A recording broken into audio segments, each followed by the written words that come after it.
did you see Kevin Sullivan's goal while we have a second? I did not. I mean, this 14-year-old is... I don't want to overhype 14-year-olds because I've been known to. But very exciting.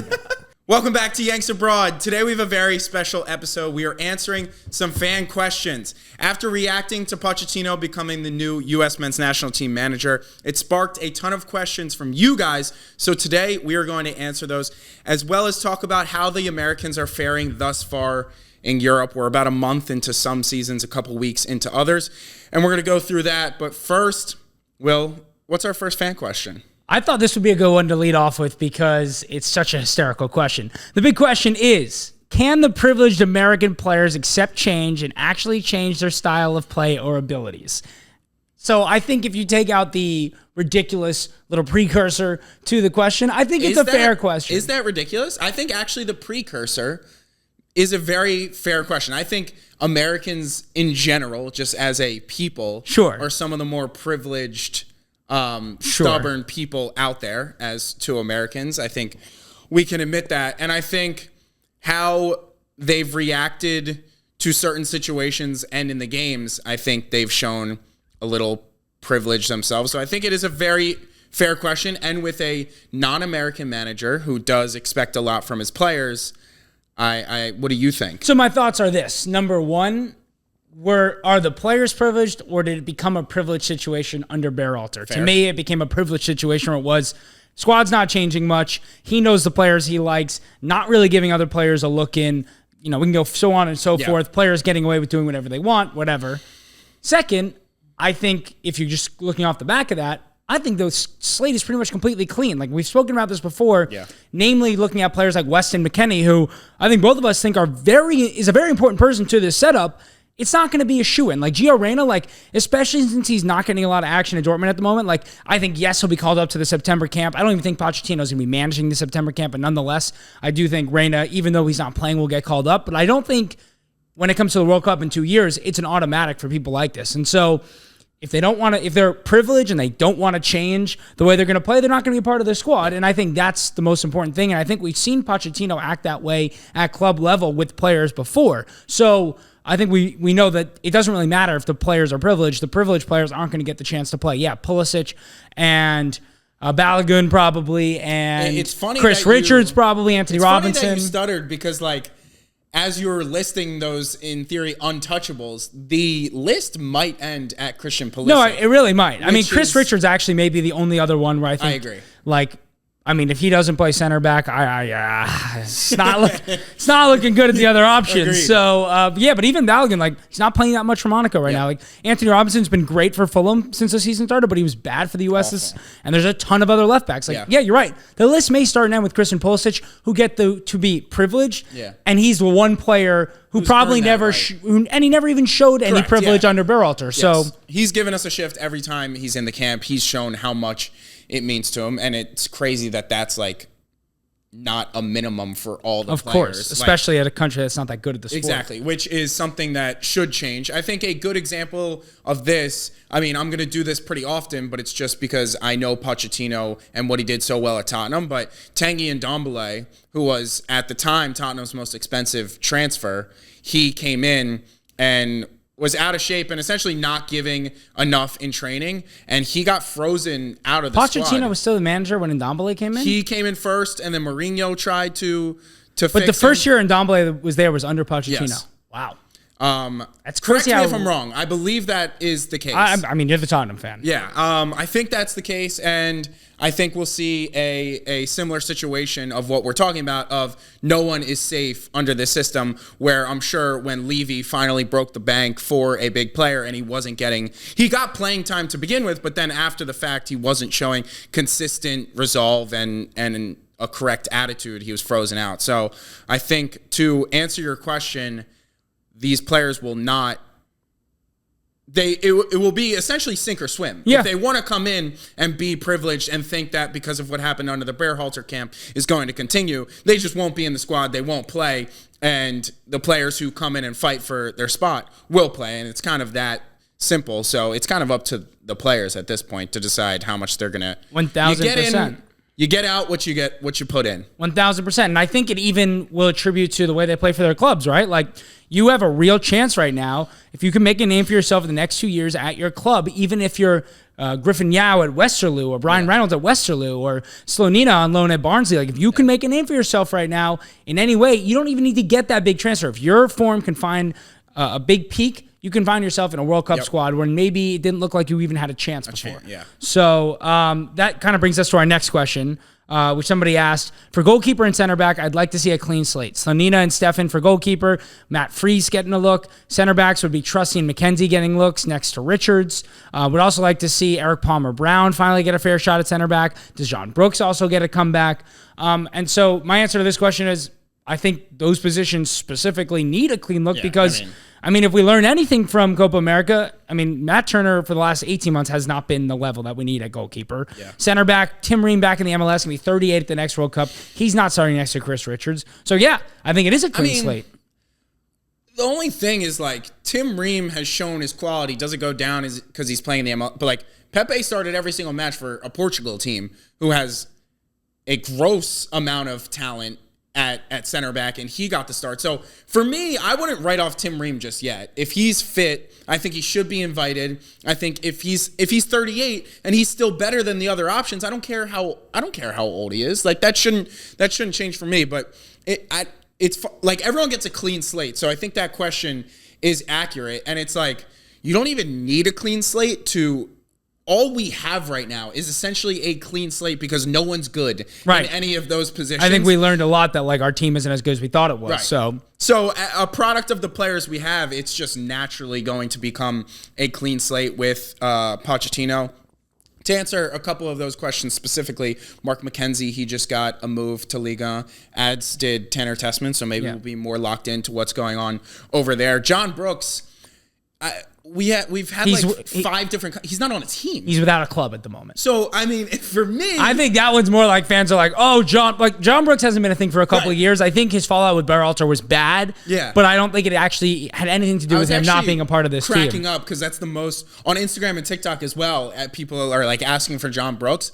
I don't know if this is casuals or like people think it's some big brain move to bring him back in, but if he's not playing club football, he has no chance for sure. Getting into and the also, squad. like, I mean, I don't even think it's necessarily like we're not chirping at him for being casual. It's like you came here because you want to learn about the U.S. men's national team, and that's the fact is right now there are players playing at big clubs around Europe, whether they're at the biggest clubs in the world doesn't matter. They're playing at if Mark McKenzie's playing at Toulouse, like Cameron Carter-Vickers, like I don't think he's been great for the U.S. men's national team in Berhalter setup at any point, but he's been great for Celtic. They have yet to concede a goal this year. He's their most important defender. That's a big club playing in Champions League. I'm just, again, like, I mean, we had a huge, I don't like Cameron Carter-Vickers, but it's a fact. Austin Trusty, he's not great, but he's played 80 games in England in the last 3 years. So, like, I mean, these types of players need to get a look in, at the very least, to the squad to see if they can play in Pochettino's system. Agreed. The thing I was going to say, and what you touched on, is, like, we have players who, like, if you want a fully clean slate, I think some of these players who were playing under the Berhalter system deserve a chance to see what they look like in a completely different system. For sure. So, like, at a camp, you get to bring a ton of people. So we're going to have a plethora of different options for Pochettino to get a look at. And specifically in that center back position where it's like, we know in the center mid position, like, there's probably a set amount of group of people that are going to be invited. Like, I'd imagine center back is where the most invitees may come from to camp. I don't know if it's like a set number of how many I think it's about 24 people go to camp from the research I did. I don't think it's like they're friendly. So yeah. You can. So I'd imagine he wants to. That's a position where he's going to test a bunch of people. But there are some players, as you touched on, that I want to see. Do they look different in this 100% Pochettino system? I mean, even Miles Robinson. Like, I don't think Walker Zimmerman's ever going to be the level, but Miles Robinson has shown bits where he's been very solid, right? Like, I think there's been an obsession about a decade ago that started with, like, when a U.S. player moves to a Chelsea or a Manchester City, like, this player needs a part of the setup. Like, Mark Miazga was that his name? Miazga. Yeah. That was, like, Eric Palmer-Brown, like, got to move to Manchester City. Like, he's barely played in Europe. He had, unfortunately. Like, when I saw that comment, I was like, I'm not really familiar with this guy. And so he got a move, and then he got like a couple of injuries. He had an actual health scare last year where he barely played for Panathinaikos in Greece. He's not really playing anymore. Like, I think we need to get over this obsession of like, oh, a player moved to a certain club. Like, if a player is playing week in and week out in Europe, again, like I think people underestimate the level of the Belgian league and in Denmark. If you're playing there, like the level there is high. You have 2 or 3 clubs playing in Champions League and Europa League. Like the level's high there. So if they're playing every week there, let's see them get a chance over these fantastical ideas of an Eric Palmer Brown or John Brooks, who was a key part 4 or 5 years ago, but hasn't been for a while. Yeah, I mean, I assume.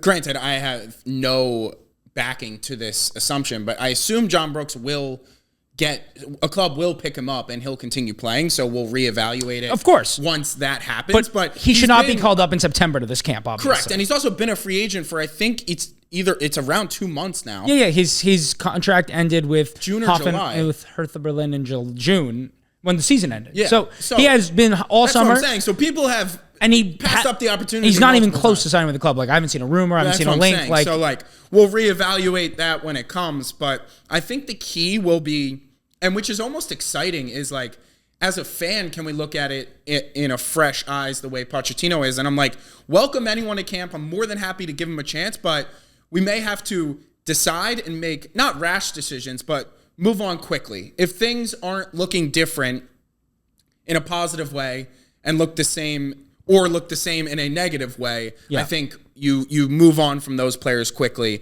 And for me, it's like, put your trust in Pochettino. Like, we were begging to have a high-profile coach, and it's like, when we were talking, we don't know more than Berhalter, obviously. No. We've never coached at the highest level, but there were clearly not good things going on with him. Yeah. So we were more open to questioning what he was doing, as everyone was. Like, now that we have Pochettino, analyze, but also respect the fact that he's working through a process that we're not entirely familiar with. For sure, and I think on the Berhalter thing, it's like, as a fan, people are like, oh, you don't know more than the manager. It's not a matter of knowing more than the manager. I'm sure tactically, Berhalter knows a lot more than us, but there's 2 parts to being a manager. There's tactics and implementing tactics, right? And the way he was going about implementing those tactics clearly was not working, and that anybody could see. And so I think that's what you're saying about Pochettino is like, he both is tactically very smart, and clearly what he's probably better at is actually implementing his tactics. Yeah. So getting to see him do that will be something that I'm really excited about. And I think, not to bring this into a bigger conversation about football, but I think when you look at like Eric Ten Hag, I think to me the biggest red flag has always been, I've never really been sure what his style of play is. Like, I've never seen him implement his tactics that well. I think at Ajax he did, but not Manchester United, we've never seen that. And with Arteta from the beginning, the results were never great, but you could see the tactics being implemented. And so that's what, once Pochettino comes in, I don't think it'll be this September camp, but once he comes in, how quickly can he implement his tactics on an international team? And that will be the big thing for us. Yeah, and speaking to not trying to go too big, and this may even be a stretch, but you saw Chelsea go out with a lineup under Maresca that was different than what Pochettino put out the years past, or the year past. And then he went back to, I think, the exact, outside of the back four, the exact lineup that Pochettino went on that good run with Chelsea with when they beat Wolves 6-2 just now. And it's like, maybe that goes to show that, like, with Pochettino giving him time, not maybe, but like, he knows how to pick a team. Like, he's the one who landed on the Madueke, Mudryk, and Palmer 3 behind Jackson, and that's what just scored them 6 goals. Right. So it's like, he goes through the options, and when he makes a decision, he decides that's the decision that is going to be best to implement his tactics, and maybe he was onto something at Chelsea, and hopefully he can do the same for us. I mean, that may be a large stretch. No, but I mean, that's the concept. That is why we brought him in. All right, next question. I love how Reyna plays, but how does he get call-ups and game time under Pochettino if he's sitting on the bench during his club season? I mean, I think we've sort of answered that already. Well, first, I think it's a bit of an overreaction just so far. There's been one Bundesliga week, and he came on as a sub. Correct. So I think that's a good sign. One, he's in the squad. I mean, he was not in the squad a bunch last season, and then barely getting any time at Nottingham. Yep. So you have match week 1, and he's getting starts. After a summer where it was a little bit his future was in flux. So him not starting match week 1 is not like, for me, the alarm bells are not ringing. I think it's actually a huge new manager as well. Yeah, I think it's actually a huge positive that he's getting time under a new manager in match week 1 and a Dortmund who will be playing in the DFB Pokal Champions League. Like, he's got, from what it seems like, if he's in the squad, he's going to get a ton of time. And he's a Julian Brandt or Sabitzer injury away from being a starter every week. Who are two aging players. Yeah. I mean, one more than the other. So yeah, I think it's actually a positive thing. And then second to that, not something we want, as we just alluded to. We'd rather see our players playing than be on the bench but like, this is a bad example, but like Xherdan Shaqiri, he was playing in the whatever. Like, you go to the national team, he's still called up to that Swiss side. Once again, not the same, not a one-to-one. It's a bad example, but like, we've seen it many times in international play where like the player may not be, he gets the starts but isn't playing well, or just isn't playing that much, and then becomes a completely different player in the national team setup. So Reyna is the one where like we talk about it. Is he potentially the most talented player in the camp? Maybe. So he's always going to be worth a call-up. And on top of that, if he's getting at least substitution minutes at the top level of the Bundesliga, I think that's good enough for me, personally. For sure. And also, I think it's really easy to forget because we overhype our players at a very young age. But he's 21. Right. So if you told me 3 years ago, okay, we've got a 21-year-old playing consistent minutes off the bench, some starts for Dortmund, do I think they'll be in the U.S. World Cup squad in 2026? I'd say probably. When you really take it out, that's a good point. I think, and it kind of goes back to what I was saying about like the big moves from, coming from the U.S. and going to these academies and whatever. Like, you got to give players time if they're going to reach the highest levels. Like, that's what I was saying. I think we've been talking about this a lot in the last 6 months. It's like, do we want players to be at Dortmund level clubs, or do we want them to do what Tanner Tessmann did, which is go to Venezia, become the best player in Serie B, and now earn yourself a move to Lyon, to have 2 or 3 great years at Lyon, move your way up to either PSG or like, that's kind of the progression that you see with most other talented players. And I think a lot of the big clubs in Europe have seen an opportunity to come get a U.S. player because of that grows their brand in this country so much. And so is that always best for the player? I don't know. I don't think it's helped Gio Reyna at all. No. I think at 17, he was like, okay, Gio Reyna is the best player the U.S. has ever had, similar to what we saw with Pulisic. And even with Pulisic, like, he had some struggles at Chelsea. Like, it took him a little time. Like, going back to AC Milan, like, if you took his career out and went Dortmund, AC Milan, Chelsea, you'd probably have a better player, right? Like, he's really thrived being at AC Milan. Mm-hmm. So I think it's easy to forget that. And I think if you had to pick number 1A player of who to, like, essentially give a fresh start to and, like, was being misused under the Berhalter system, it would be Giovanni 100%. Reyna. So if we're going to question how's anyone going to play in this new camp if they're not getting, like, him getting a fresh start under Pochettino should be the most, even if he didn't play a minute the entire club season, I would still want him to be called up to every single camp just to see what he could be under a Pochettino. So that's like one player that I'm not worried if he doesn't perform well, or at least he's given a ton of the opportunities and doesn't perform well in this Pochettino setup, then am I open to potentially questioning what's his future at the U.S.? Sure, but again, only 21 years old. That seems harsh. But yeah, I'm the most excited about Gio Reyna in this new setup. I was going to say, I feel like when we first heard the Pochettino news, our thoughts were, okay, our attacking midfielders, Gio Reyna and Malik Tillman, probably the ones who get the biggest boost here from 100%. This manager. So that's the big news. Going off the back of that, the next question, everyone said the same thing about Gio, his first breakout year that you're saying about Tessmann. For those who didn't watch the last video, we spoke a lot about how impressed we have been with Tessmann, especially in the Olympics. The guy had one good season in Serie B. Why are we hyping this guy up like he's the next Jesus? I don't think he meant Gabriel Jesus. I think he meant Jesus Christ. I mean, again, another fair question. I think one, like, I think because I think I've really been the one hyping up Tessmann a lot, so I think it's fair for me to answer this. I think Gio Reyna was a lot of hype around one good season. I mean, he didn't even play a full season ever where he was that, like, it was little bits here and there. Tanner Tessmann just went out and was the best midfielder in Serie B. If he was the best midfielder in Championship, I think we'd be having a similar conversation. Yep. He was absolutely dominant on the ball. We're also talking about a player who is 6'2", plays in the base of midfield, can play center back, can play the 8. Like, this is a player with a lot of different skills. Like, you're not relying on one thing. I think what was so fantastical about Gio Reyna was his final ball is incredible. And so it was always a question of how you're going to get him into the game. Tanner Tessmann, he puts his foothold into games. That's what makes him so good. And so to me, that's a little bit different than Gio Reyna. We're talking about a complete, different type of player. We're talking about a dictator of the sport, a dictator of matches, and physically a profile that's completely different. So I'm sure I'm overhyping him a little bit. I don't think I was one of the people, I mean, there's no basis for this for anyone watching this, but who was doing that about Gio Reyna. I've always been hesitant about attacking midfielders, especially in modern football, because it's so not a sport anymore for attacking midfielders in a lot of ways. So that's my feeling on that. But yeah, I think, one, we are a U.S. men's national team podcast, so when a player that wasn't in the camp is starting to play really well, picking up transfer buzz, naturally we're going to get excited. 100%. That's number one. Number two, that's a kind of a 1B to what I just said. We didn't watch him a ton, so then when we finally got to watch him at the Olympics, because we didn't get to watch him in our friendlies, in our qualifiers, and at the Copa, again, you get excited about a player who we could add to the squad who we hadn't really watched before. Yeah. So that's another reason that it may be coming off that way.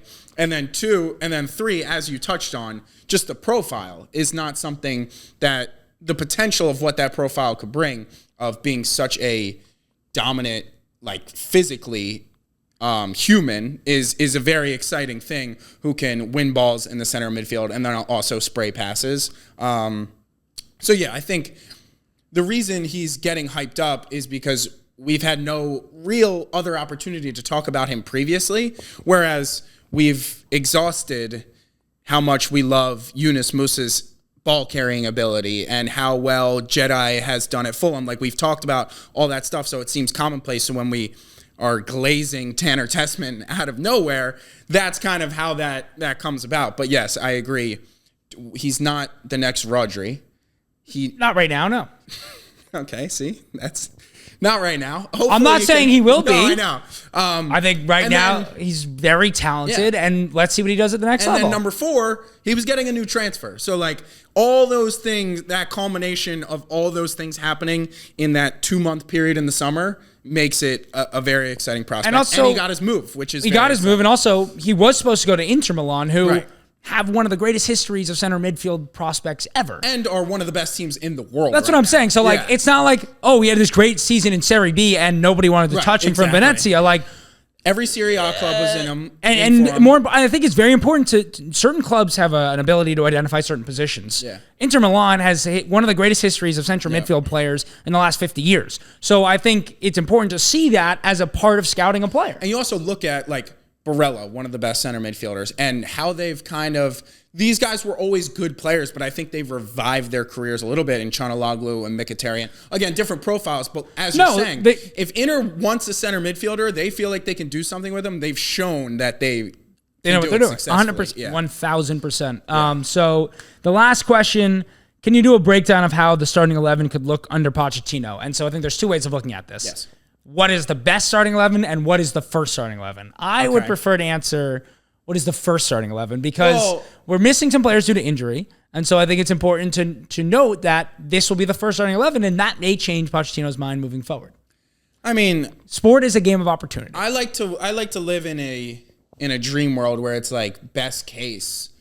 What are we looking at? But I'm down to. Well, are we doing first the camp that he may not even be coaching? No, at? I think. Okay. I think the next camp's November, right? Yeah. So I think we'll do the November. Let's say the November camp, but that's still no Tyler Adams. Yeah. We could be looking at a camp that never has Tyler Adams. Well, for sure. I'm just saying people are not available. Yes. Tyler Adams is not available. Yep. Dest is not. Dest is not available. Correct. And I'm not sure if Tim Way's available. I know he hurt his foot pretty bad, so he's missing this camp. Yeah. He's missing the September camp. Yep. Oh, wow. I missed that. Okay. So, and there may even be a couple more injuries I had noted here. Paredes is out, but I think he would be available for November. Not that you were going to choose him. And Busio should be back by then. Okay. So, all right. Starting 11. So Slonina he's starting as we speak today. I think they're playing in the A Cup. The League Cup. Yep. Yeah. He was keeping a clean sheet last I looked. They're now up 1-0, and he is still keeping a clean sheet. So I think he gets into the camp. But for me, I still think, is it crazy to say that Turner is still the starting goalie at the... I don't. If Matt Turner does not get a move in the next 3 days, we're recording this on August 27th. August 30th is the end of the transfer deadline. There's no concrete links with him going anywhere. If he does not get a move... He's also third choice right now, which is... So he's not playing. Correct. If he does not get a move before November, I don't see a world in which he is the keeper for Pochettino's first camp. My thing is, so our other options. Slonina is finally getting game time. I think by then we may have a sample size of can he do it. But again, I go back to the Olympics. If he's not starting at the Olympics... If he's not starting for our youth team, how is he expected to start for our... I saw someone do a poll, like one of the other, it's a soccer blog. They don't have a show or anything. Yeah. And actually it was Turner, Horvath, Schulte was the third. Yeah, okay. It was like, I think they had like 450 people or so answered it, and Schulte was the third choice. I think Horvath will be the first goalie that we see play under Pochettino. Okay.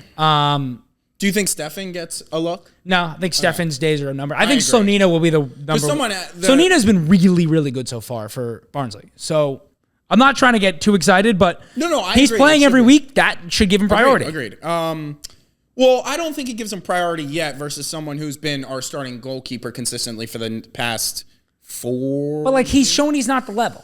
So I'd rather take the risk. I think Pochettino's willing to do that. But you think he's called up though, right, Turner? I think it'll be Turner, Horvath, and Slonina. Okay. And you say Slonina starts? No, I think Horvath will start the first one. I think they're going to go 2 different goalies for 2 different matches. Of course. Naturally, yeah. All right, right back. No Dest. No Dest. I guess it has to be Scally. Yeah, I mean, Richie Ledesma is back from injury and playing unbelievably for PSV at right back. So I'd love to see him. He was a super, super highly talented player who got really unlucky with injury, missed 18 months of action. What do we say about players with injuries, though? Could just be who they are. Well, he's still young. He had one bad injury that was 18 months long. I'd like to think that we're not going to rule him out. But I think Scally was really good. I just don't know if Scally is the profile that one player who played well enough at the Copa to deserve holding their spot for the time being was Scally. So 100%. I think it would be unfair. But once again, if he's not really Pochettino's right back. Right. So, that's what my thought is. Sure. I'm with that. Who played right back for us at the Olympics? Nathan Harriel. Right, yeah. He's no. Okay, center back's going to be Chris Richards, and I don't think Tim Ream's going to be in September camp. I think that's... Am I crazy? I think that's really wrong. I think here's the thing. If he was still playing the occasional Premier League match, whatever... Has he played a match for Charlotte yet? I don't believe so. Yeah, I don't think so either. A 36-year-old is going to be 38 at the next World Cup and playing a much different style of the game for the next 2 years. I agree that's the only reason I'd be taking him to camp is for veteran leadership, but I think you have such a short window right now to get all this together that you can't be wasting spots on Tim Ream. That's fair. I just think there's just a good chance he can't even play 90 minutes at the highest level at that point. Ream actually did start against Red Bulls on the 24th. All right, so I missed that. But I think it's going to be Richards and Cameron Carter-Vickers. If I have my dates correct, Cameron Carter-Vickers was in the Tottenham squad almost every single year Pochettino was there and was loaned out every single year. No, for sure. I think he's... And by the way, we were not a team with a plethora of center back depth to where if he thought he was quality... I think he made his debut under Pochettino for Tottenham, but yes, I know what you're saying. Jaffa Tanganga was consistently getting minutes. I mean... He's better than Cameron Carter-Vickers, though. Exactly, and where's Jaffa Tanganga playing? I understand, but I'm just saying this first match, you're looking at a player who plays every week for Celtic. They have a pretty solid defense. Trusty plays every week, and he's a naturally left-footed center back. Yeah, Trusty I was between those two. I don't think it'll be McKenzie. I don't think Miles Robinson, who's playing in the MLS, is going to be the option. So I guess I'm crazy. I would think it's Ream. If I'm I just don't think Pochettino ever brings Ream. I don't think Ream's in his plans at all. If he was the guy, I'll be the judge of if he can do it under me for this first camp. And then that's one of the decisions he makes right away. It's like, I understand the situation. He's going to be playing in the MLS. Do I think he still has enough to where, regardless of his club situation, he comes and can put it together? I think he makes that decision quick, and I think he puts him out in the fire quickly. No, I listen. I think we just are differing in, like, I think the way Pochettino's going about this is if you're not going to be available to play at the 2026 World Cup, you're not making any squads, and I don't think Tim Ream's available to play in the 2026 World Cup. Yeah, I guess that's where we differ. Left back will be Anthony Robinson. Yeah, unfortunately. I'm sorry. I hate Jedi. I mean, until he plays well for the U.S. I know, it's just crazy because, like, he's been Fulham's best player through 2 matches again. I mean, he was their player of the season, potentially Premier League best back of the season. I mean, he's been incredible 2 matches in. It's just insane. He's been so fucking good. I don't know what to tell you. Yeah. All right, midfield. This is where it gets a little testy. And I actually meant to say this in the Tessmann conversation. A lot of the comments are like, you guys are forgetting about Johnny Cardoso. You're rating this guy like Johnny Cardoso also just broke into senior football. And, like, I don't think... And also was not good at the Copa America when he played. Like, I've seen more from... ignoring that. I 100% agree. And I think it's just like, people are like, why is rating one young center defensive midfielder who played in Serie B, who has more game time experience than a guy who's played a few matches for Real Betis? Like, I don't understand why people get so upset by that. No, like, it's our opinionated podcast. There's a Cardoso hive out there. I agree. Big time. Like, it's a big time one. I love Johnny Cardoso on the Pochettino reaction show about the fact that, like, it's a Tessmann Cardoso for that 6. Like, we are aware of, like, his quality and his talent. I was not happy with the way he played at Copa. He got thrown into maybe some not so good situations. It was his first time at, like, a high level tour, whatever. But so who'd you have at the 6? I would go Tessmann at the 6. Okay. I'd go Musa at the... Does it change? Where is he going, to Marseille or Lyon? He's going to Lyon, right? Is he going to Marseille or Lyon? I'm sorry. Tessmann's going to Lyon. Yes. If he's not starting... It'll take some time to get him in there, but I think it's important to realize that their starting 6 right now is Nemanja Matic, who's 36 years old. Lyon's is. Yeah. So that's his spot to win. Right. And that midfield could be good. Him, Tolisso, Kakare. I mean, Tolisso's got experience. Kakare thinks By like the way, 24. Tolisso, I feel like, has been a player that, like, should have been the greatest. He may be injured. I haven't really seen him in size. Ainsley Maitland-Niles is a part of that midfield. Like, this is a midfield where Tanner Tessmann can either make it his own midfield or, like, disappear. But I think he could really jump in and make it his own midfield. My only thing, it's kind of like... Orel Mangala is there as well, the Belgian. Like where running backs are drafted in the first round, so you have that draft equity, so they're going to play. Like, he was only signed for $5 million. I mean, his fee had been... You are talking about a guy coming from the Serie B. Sure, but... Who also, Venezia strictly said he's not part of our plan. So that drives his value down a little bit. How much was the Inter Milan package when that was originally going through? I thought it was like 15. I thought it was like 11 or 12. Yeah. I would have expected him to go for about 12 with like up to 5 or 8. And I'm sure there's a sell-on clause. By the way, and it's going to be up to...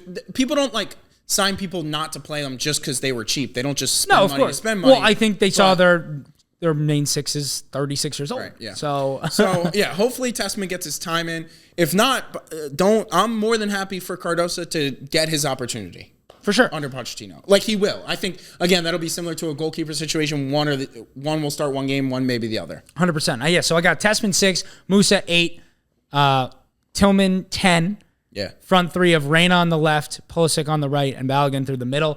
I think Pulisic has been so good off the right for Milan. Like, I know he's been great off the left for the U.S.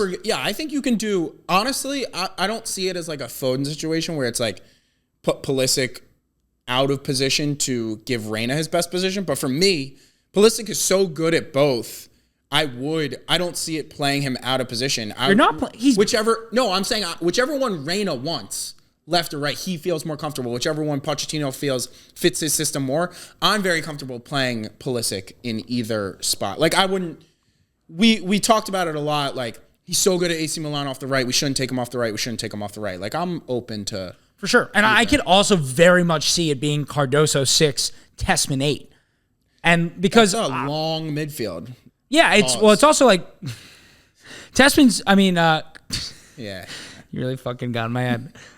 Sorry. Cardoso's really good at intercepting plays, really good at reading the game. He's a little bit more of like he reminds me more of Jorginho, where like he's going to sit, not get too aggressive and kind of read the game. Yeah. Whereas Tessmann likes to get in the passing lanes, likes to progress, likes to carry. Like that could be a really good pivot with that more attacking front four-ish, where like Tillman, Reyna, Pulisic can kind of all rotate behind a Balogun or a Haji Wright or a... And so Ricardo Pepi. So yeah, that's my 11 I'd like to see. I think that's a little more attacking than we'll likely see, unless it's going to be Cardoso, Tessmann together. Realistically, I don't think Tessmann is the first. We'll start right off the bat just because a lack of experience. But I think no Adams, one either Cardoso or Tessmann, who both have very little U.S. men's national team experience, is going to start that first game under Pochettino, which is exciting. So I think the one big omission is you didn't mention Weston McKennie. So he's back in the fold at Juve. Yeah, signed a new contract. I don't think that's a good thing, personally. I think the fact that Malta had questions surrounding him to begin with is a negative. The fact that maybe his attitude, training, whatever it may have been, changed his mind is a positive. But Juventus went out and signed, I believe, 4 central midfielders. I think they brought in Coop Miners, Kefren Turam. They brought in Douglas Luiz, and then one young... he's more of a winger, actually. But they brought in essentially a brand new midfielder. And they already have young midfielders. Young midfielders, a ton of young Italian midfielders. Yeah. Like, he could be the 6th or 7th midfielder in that. No, I completely agree. I mean, more concerning was that Mota basically told him to leave, and then when the window ended, he didn't leave and got a new contract. Like, I seriously mean...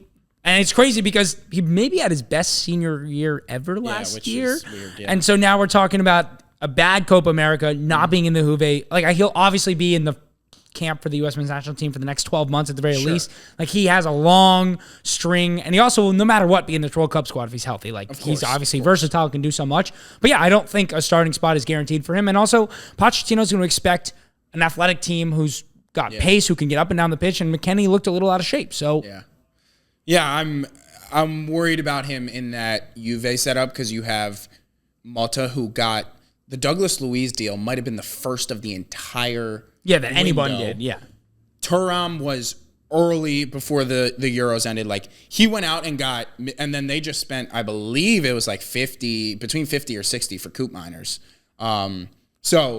No, for sure. I mean, and you're also talking about a team that's won 2 games in a row, 3-0. Like, there's not a lot of changes coming there immediately. I don't see, transparently, I don't see any room for McKennie. Oh, yeah, and we forgot about Locatelli. Right. And they have is Moretti on Juve? Yeah. Like, I don't know where he fits. There isn't a place for him to fit, honestly. He might transition to right back. I don't know. I mean, the great thing to see is that Tim Weah got time and scored an incredible goal. He got unlucky to get hurt, and now they're gonna probably bring in another attacker, which is a bummer. So. Yeah. But Chiesa gone, so weird move. Didn't think Liverpool needed that, but that's well, it depends if Mo Salah goes to Saudi. Oh, you gotta give that up. So yeah, those are the questions we got and the answers we're giving. Quickly to go through Americans Abroad update. We've talked about a lot of these players, but just to keep it top of mind for everybody. This is a long list because this isn't just the players we've been talking about, but there's also some players that may find their way into this U.S. men's national team setup now. This is key when you talked about, like, with this fresh slate, anyone who now makes a name for themselves is live for the U.S. camp, where originally you could have scored hat tricks every single game and there was a chance you wouldn't get in. So I think if we've ever had more important Americans Abroad updates, it's right now. It's right now, and we'll go off the rip. I think it's mostly alphabetical order. So Anthony Robinson had an assist on the winner in Fulham's 2-1 win over Leicester. He is back to his best, looking as dangerous as ever down that left wing. One of the best left backs in the Premier League. I mean, that's what he's been bread and butter for him at Fulham. It's crazy.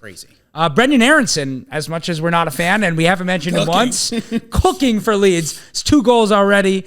Scored again this weekend in the championship for Leeds as they won 2-0. Clearly a part of Daniel Farke's plans this season, even though they just brought in Manor Solomon on loan from Tottenham. Chris Richards, maybe the most important center back that is at Crystal Palace if Margay leaves. Joachim Anderson already out the door. This guy is going to play every week. By the way, I think that's a good sign of how much confidence he has. 1,000. Like, if they're letting Anderson and Gahey leave, they need to sell. And like, that seems like a very, like, what does that move really do. Like, that just seems like a very... they believe in Chris Richards. Nothing moved for Anderson. So the fact, I think that's huge for him. Played 81 minutes in that 2-0 loss to West Ham. Crystal Palace have been a little disappointing to start the year.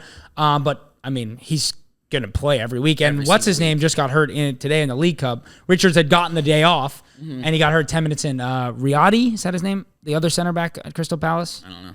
Whatever. Their third center back, along with Gahey, hurt 10 minutes in. Richards came in. He's going to play every single match of the entire season. Yeah, he may not be able to even play. Christian Pulisic scored in Milan's 2-1 loss. Really bad start of the season for AC Milan, but Pulisic, off the right wing, scores goals. Flo Balogun, tough start to the year. Did not feature in the 2-0 win over Lyon. Not only did he not feature, but 18-year-old forward George... And bear with me, George Elenikena came off the bench for Mbolo instead of Flo Balogun. Which is bad because he started in a 2 with Mbolo in match week 1. Not a good sign for Fuller and Balogun, but maybe he had a slight nick. Who knows? Gaga Slonina made a loan move to Barnsley, as we spoke about, has been very solid so far. He made 2 saves in the League Cup match penalty shootout to help Barnsley advance. And up to this moment is keeping a clean sheet in the League Cup in the 90th minute. We're going to assume he keeps that clean sheet as they go on to the next round of the League Cup. Craziest jinx of all time. And he's undefeated in the league so far. Well, he hasn't started every single match. No, but 2 matches he started and they have not lost. It's good.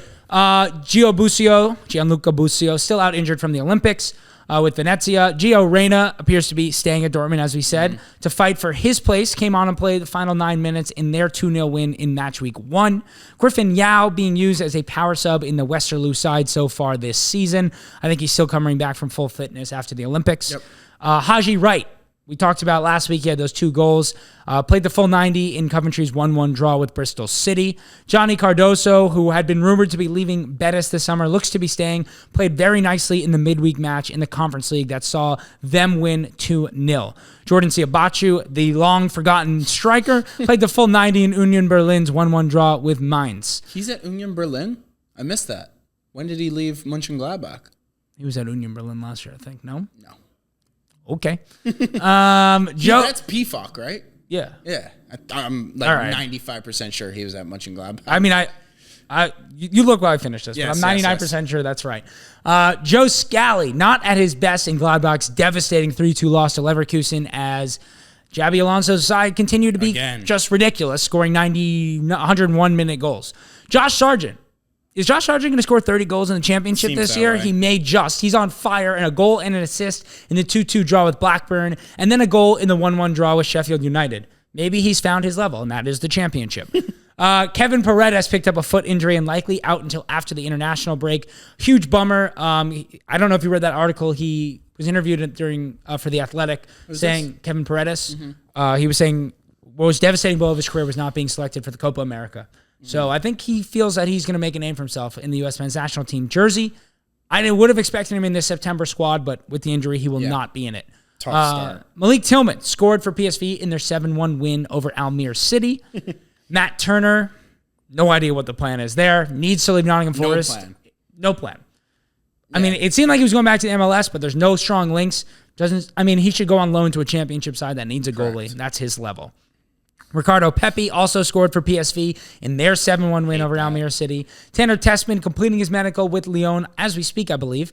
He'll be playing Europa League football this year. Huge. As I mentioned, Nemanja Matic, their main 6, 36 years old. Some other good, talented midfielders there. Maitland Niles, Kakare, Tolisso, Oro Mangala, blah, blah, blah.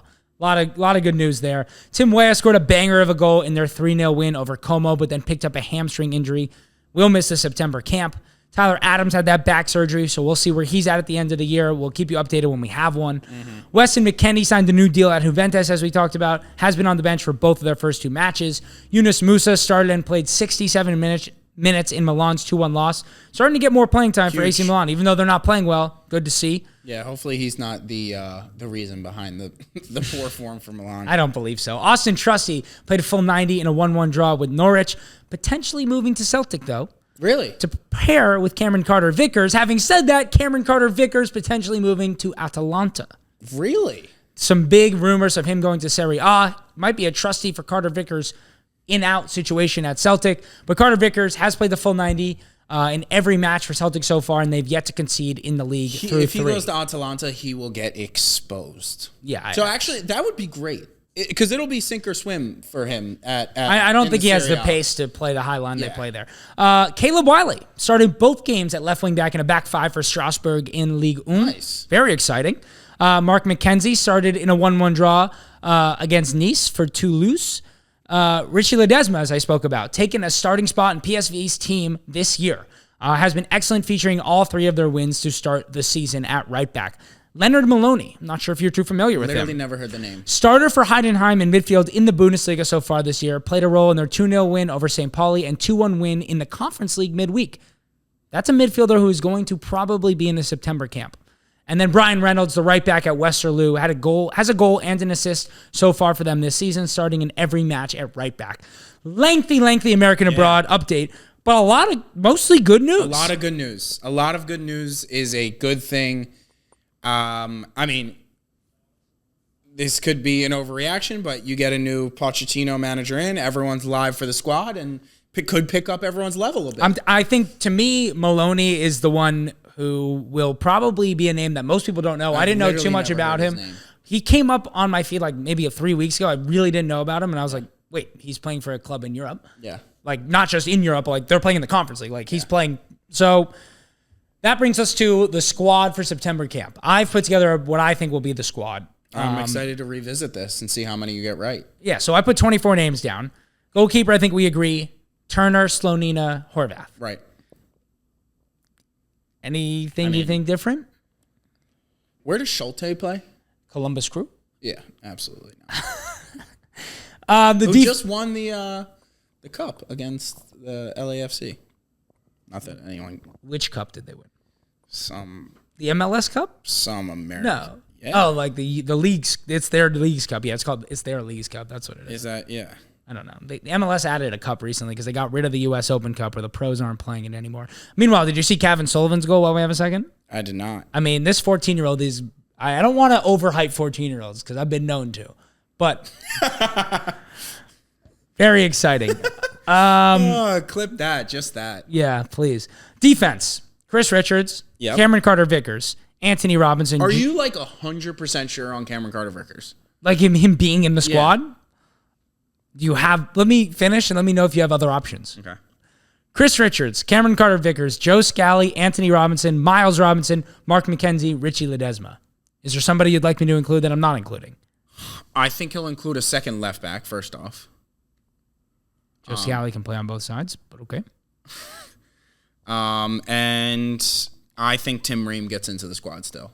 He went right to... not that this is like a huge deal, but he went right to Charlotte and started his first match that he was there. He's still playing. And Charlotte has the best defense in the MLS. Once again, that's not saying much, but he's Is playing. that true? Yeah. Okay. Well, because he just took the spot of... Your boy. My boy. Yeah, tough. Which is very, very tough. Yeah, also, I named 24 names. I think they can bring as many as they want. There's only a certain amount you can put in a match day squad for a friendly. Right, but that's what I'm saying. The camp could be, could be 40 people. Well, we don't want it to be the Chelsea squad. And Pochettino's had enough of that. Yeah, exactly. All right, midfield. Weston McKennie, Yunus Musa, Brendan Aronson, Malik Tillman, Leonard Maloney, Johnny Cardoso, Tanner Tessmann. Anyone I'm forgetting that you'd like me to include? Did you include Reyna as a midfielder? No. Okay. There's no Tyler Adams. Yep. There's no Busso. Buzio. Yeah. Yeah, sorry. I'm fine with that. Okay. Yeah. And then an attacker, Haji Wright, Josh Sargent, Flo Balogun, Pulisic, Ricardo Pepi, Gio Reyna, and Griffin Yao. They're not bringing 4 strikers. They brought 4 strikers to the... I just...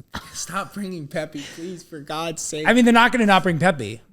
They could. I think they could see Haji Wright as a winger. You told me he's not. I don't think he's a winger. Is there anyone up? Paredes is hurt and Weah's hurt, so I don't know. No, I know. The fact that Weah... I don't know who you want me to include. Cade Cowell might get brought. No. Yeah, no. I think that's pretty close. Would you like Mihalovic to come? Mihalovic? He was good. No.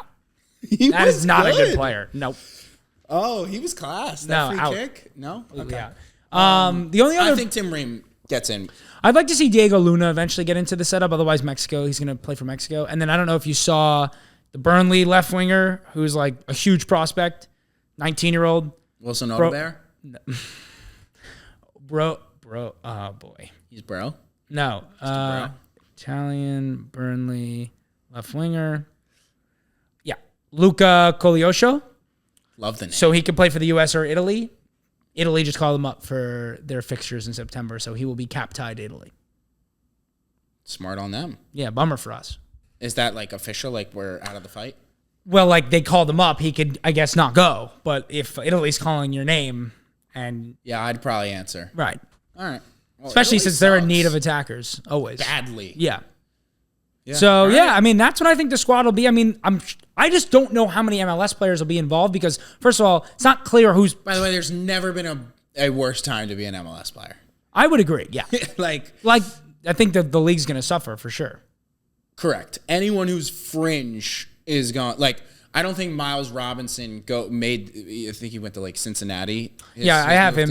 I have him being like the one MLS player that's called. Yeah, up. I think he if Berhalter's not if Pochettino's the manager when that move is made, I think Miles Robinson just like you said goes to Denmark or to tries to get any move to Europe because I think they're all screwed. I don't think Pochettino is entering an MLS stadium.